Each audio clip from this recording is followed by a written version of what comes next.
The views and opinions expressed on the following program may not necessarily reflect the views of the staff, management, or board of Hope Media Group and KSBJ. It's what's happening around us, in our town, suburb, city, in our community. It's Community Beat with Kim Kasi McKee on 89.3 KSBJ. Well, hello and welcome to Community Beat, where we're keeping you tuned in to the topics that are impacting our local communities and helping them thrive. I'm your host, Kim Kasi McKee, and today we'll be talking to an organization that helps to bring healing and hope to disadvantaged communities. Joining me today is the Executive Director of Texas Christian Community Development Network, Miss Elia Moreno. Well, good morning, Miss Elia, and welcome. Thank you for joining us this morning. Thank you for having me. So, Elia, just tell us all about Texas Christian Community Development Network. What's your mission?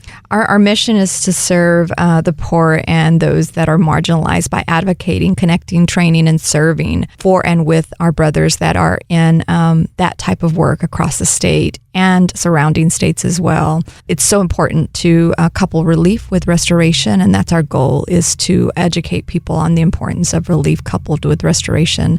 Really creates a pathway to empowerment.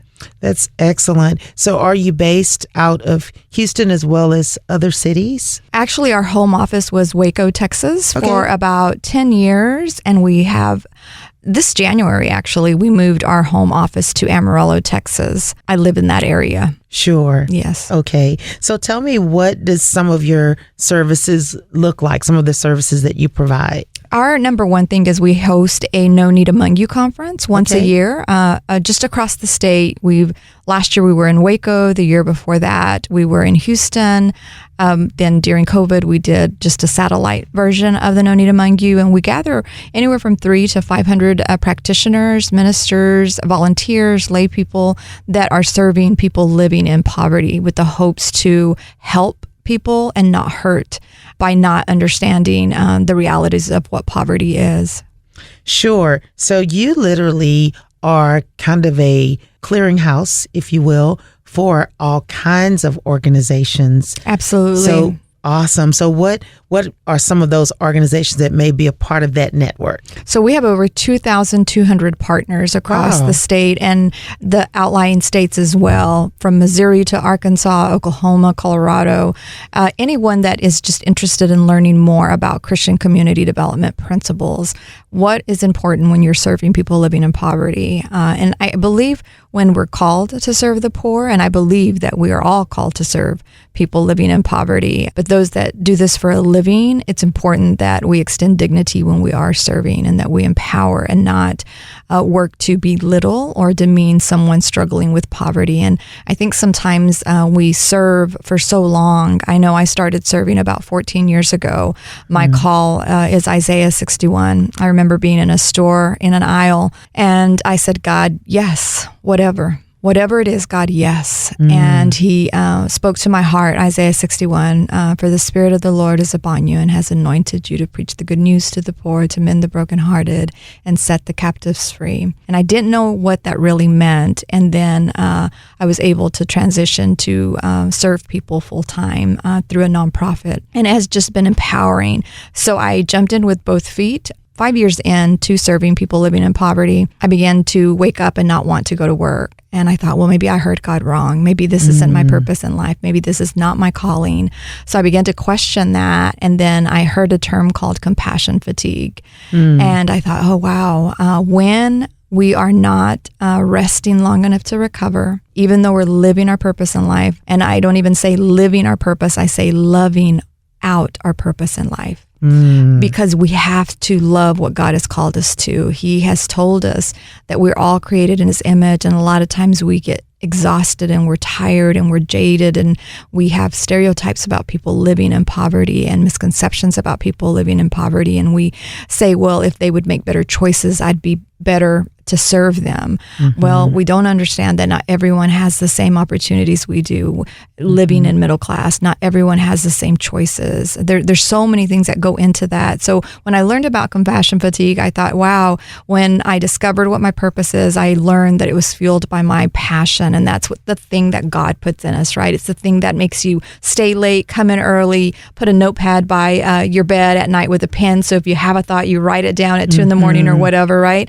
And when our tank, that passion tank, begins to spin, and there's things we do throughout the day that spend us, and there's things that we do throughout the day that fill us. But if we're doing more that spins us and not enough of what fills us, then we're going to hurt more than we help. That is beautiful. Spins us versus what fills us. Right. And it's Christ, right? God is so good and so faithful, and He is enough. And a lot of times when we're battling this war on poverty, we start to fight the people in poverty rather than the enemy of poverty, right? And there's so many types of poverty. There's generational poverty, situational poverty, poverty of self, multidimensional poverty. There's all types of poverty. When we get into this line of work, I believe we think poverty is one word and everyone struggling with poverty falls underneath that one word. And that's not so. And that's where we get it wrong.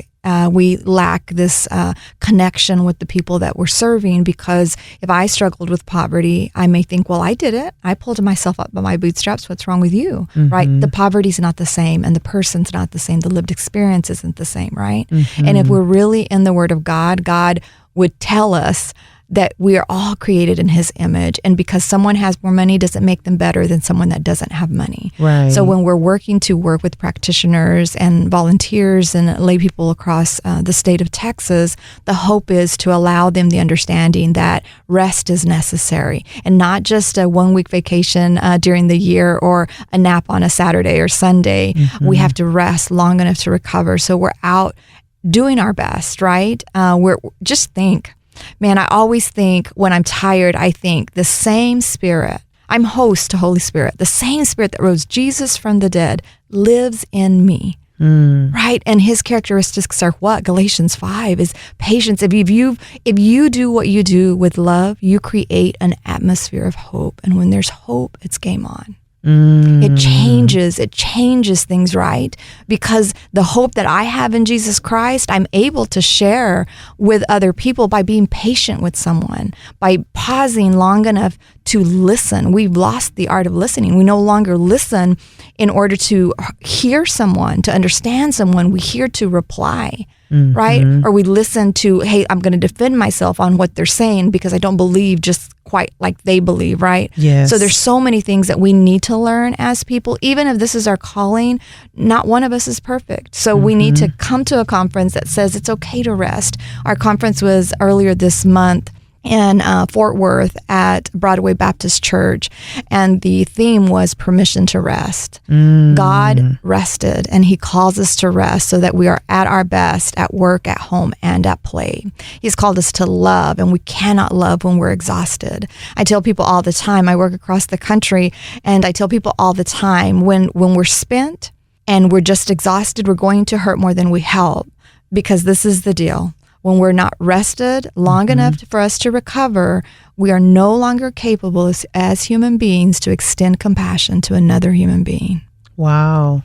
That's deep. It is, but it's truth. Sure. It's truth. Jesus rested. You know, He prayed in His exhaustion. You remember before when He was telling them, y'all wait here and pray, and He went away and He laid down. He went further, right? That's He right. went further. And when God calls us to go further, He's saying, bring less with you so you can have more of me. I love my kids, every single one of them. If there was that one person that is panhandling on the side of the road that you're judging or criticizing, God still would have sent Jesus to die on his behalf, right? And I think we forget that because we get stuck in this middle class of the things and the house and the purse and all of these things. And God wants more. He wants more. Everything that he calls us to do is not for us. He calls us to do as Christians because he's trying to reach someone. And when we're disobedient in how we love, we don't get it right. And it allows the enemy to kind of step in. So I encourage anyone that we work with, any partner that we work with, to rest long enough to recover. If you really want to do it right, you want to be at your best, rest long enough to recover so you are helping your heart's desire wants to, rather than hurting someone. This is good stuff, Miss Moreno. If you're just tuning in, we're speaking with Elia Moreno. She is the executive director of Texas Christian Community Development Network. And this organization, this umbrella organization, they help to bring healing and hope to disadvantaged communities. And they bring together all of these various practitioners from all of these different streams to be able to pool their resources, to share resources, right. And for everyone to find rest and be able to recharge their batteries, which is just so important, what you're talking about. I've heard that term before, but some of the things you described about it, the compassion fatigue, right? How it's a very real thing. Yeah, so studies show when I started struggling with I don't want to go to work, and I know that was my calling, I researched for a year and a half before I wrote my second book titled Permission to Rest, and I learned about vicarious trauma. So there's a study that shows that when someone comes to you, let's say that I'm working in a church food pantry and I'm receiving all these families that are struggling with food insecurity, with hunger, right? In our country, the wealthiest country in the world, right?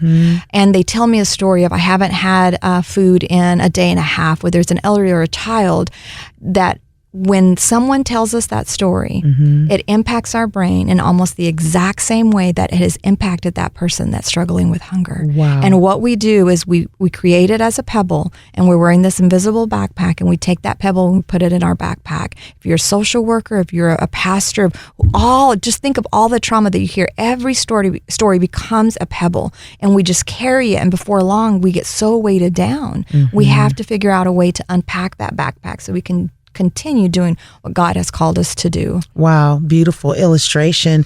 So how can organizations connect with this network? We have a website. It's called NANAY, which is No Need Among You. So it is nnay.org. And last August, we were brought in by a funder to Houston, Texas, which now I am completely in love with. I come from a small town of 13,000, and God said, you need to move to a city of 7 million. Wow. I was like, I think you have the wrong person, God. Wow. But I was brought in to landscape the city to identify 6 neighborhoods that needed resources connecting to these Christian community development principles. Okay. How do we get it right? How do we serve by pouring in money, human capital, you name it, to be able to do God's work, right? Because at the end of the day, everything that we're called to do is about the gospel. That's it's right. about Jesus. And we lose that. We lose that in transition because we're trying to build houses. Not that I'm saying that there's anything wrong with building a house or creating a food pantry or whatever, but at the end of the day, it's about Jesus. That's right. It's about Jesus, right? And there's just so much power in that. That's right. And so I identified 5 neighborhoods and said, these are the ones that I think. And then we narrowed it down to 1. And this one neighborhood, I prayed and I said, God, are you sure? And he says, baby, I've been waiting. I've been waiting for y'all because these babies don't know Jesus. Okay. But you're so busy being busy, right? And long story short, we were able to move into the neighborhood. I officially moved here September 1st, and our neighborhood is called Neighborhood Impact, a movement of hope. Love it. Yes, and we are partnering with people that serve within an 8-block radius. We do not want to water down services, so we are serving those that work alongside with Wisdom High School. That is our target school. They have the capacity to serve 1,700 students, and in August, they had 2,300 students register. Wow. So they've had to open a satellite campus for the overflow. Our first act of love for that school was to do a breakfast during Hispanic Heritage Month. Nice. And we were able to go in and feed pan dulce and tacos and all the wonderful stuff. And the love that we thought we were going to give to these educators, they loved us. Wow. They loved us. 124 went through the line, and every single one was so appreciative and just poured into us, right? Awesome. Poured into us. And that was the sign, I believe, that this is where God has us. And our hope is to learn of other people that are serving in that area, to gather volunteers to come and do something to serve not just the faculty and staff, but the 2,300 students and the families that are part of that school. So it sounds like with your neighborhood impact movement of hope, you come into an area and then you saturate that area by listening and learning about the people and the needs, and then bringing these resources together to help move them forward. Right. And it's not about creating something new. It's about working with the people that are already serving. We have a partner, the best partner ever. His name is Mark Owens. He is a professional boxer, minister, advocate for the neighborhood. He served 10 years in prison, and God spoke to him while he was there, radically just got a hold of his life. And his mission in life is to create opportunities so these children will never see the inside of a cell. Awesome. And we were able to partner with him, and he was able to connect us and show us what are the needs in this neighborhood. And that has been like the platform that we've used thanks to True Ringleaders, which is his ministry out of Mark Owens' boxing gym there on Beverly Hill. Wow. So is the vision to eventually expand into more and more neighborhoods across the city? My thought, and I may be wrong, is 5 to 10 years. Okay. To really be able to see significant change. Sure. I would love to walk down the street in that neighborhood and feel shalom. Whatever that looks like for a person. I don't have a thought of saying, well, let's redo the housing because it looks like they're falling apart. No, how about the people? How about the people mattering, right? And everything that comes with a person, right? Whether that is a grief support group, whether that's a Bible study, whether that's an after-school program, whether that's a tutoring session, whether it's creating a driver's ed program in the school because the children aren't able to afford a driver's ed program, whether it's Saturday school for those that are absent so that graduation rate stays where it needs to be. We have KPIs, and one of them is to reduce teen pregnancy, right? Another one is to increase high school graduation. Another one is to reduce crime in that neighborhood. Just in the short time that I've been here, Mark Owens was telling us about that they were at the after school program, and there was some people fussing outside, and by the time they got there, he learned that one of the students had been stabbed, but it was too late. He had already died. Wow. And just a few days after that, we went to serve at the school, and we were put in lockdown for about 45 minutes because there was a shooting in the parking lot. When there's hope, things like that don't happen. Right? Sure. Yeah. And that's the goal, regardless, because it's muddy and it's messy. And that's when we tend to give up. Right. And man, I'm so glad God doesn't give up on us. That's right. Because I'm probably the messiest and muddiest person that I know, right? I'm the most flawed typically in the room. And if God is faithful to me, if he allows me grace and mercy, who am I not to extend that to all those he calls me to serve?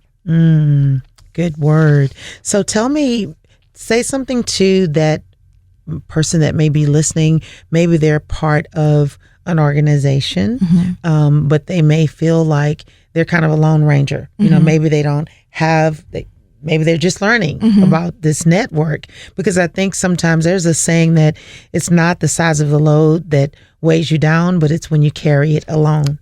That's and right. Sometimes people just need to be in a room where there are other people. For example, for 15 years, I served as a youth pastor in the inner city. And eventually I connected with a much broader group of youth pastors from around the country. Wow. And it was so life-giving. People who shared your heart, your passion, but also your compassion fatigue sometimes, and found strength even in that kind of support. So what would you say to that person that's looking for connection? Well, we have a coalition. We did 5 community listenings to learn what the need was. And out of those community listenings, we gathered a group of people that said, I'm interested in learning more. I'm interested in doing whatever their skill set is, whatever their capacity is, right? So we're always needing people to join our coalition. And my email is eliamoreno@live.com, which is my first and last name, Elia Moreno @live.com. You're welcome to reach out and we'll add you to the coalition. If you ever find something that we talk about that you're interested or that you have a skill set or a passion for, you're welcome to join. Yeah. Excellent. Yeah. So how can we be praying for you in your mission in the days ahead? I think we need prayer for safety. I'm feeling that on my heart. I have been for the past 2 to 3 weeks, actually, that God just protect us, that He just hides us in the cleft and just allows us to do what He's calling us to do. And second would be to really hear what the need is from the people struggling. I don't ever want to walk in with a plan of my own or what I think should happen, but that we really practice the art of listening and are able to understand and not judge, right? We typically judge what we don't understand. So the hope is that our heart would be postured in a way that we go in with love and not judgment or criticism or stereotypes.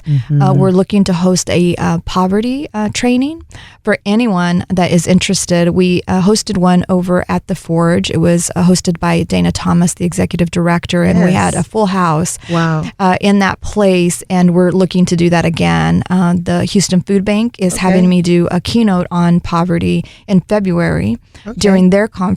And I just believe that once we know the truth, it really allows us to be free in serving and not judging or criticizing those struggling with poverty. Well, thank you so much for your heart. And this has to be something that you're passionate about. You told me you travel 300 and how many days? 300 days out of the year. 300 days out of the year. I do. And there's fulfillment in what you're doing. So just think, 14 years ago when I just a God thing. I mean, I could sit here and tell you story after story. I was going to a dinner and I showed up at the wrong place. So I was the last one to get there at the dinner. And the only seat available was next to a man called Damon Lopez. And we got to have conversation. Long story short, his company is the publisher to my books. Wow. And got me kind of started in this work. Another lady, her name is Dr. Donna Beagle, which is a poverty expert across the world, said, I want you to share a little bit of the work that you're doing here in Amarillo. And I shared, and before the day was over, she says, you need to come work for me. And that's how I started working in communities all across the state of Texas in a secular way, right? In nonprofits and schools and different things like that.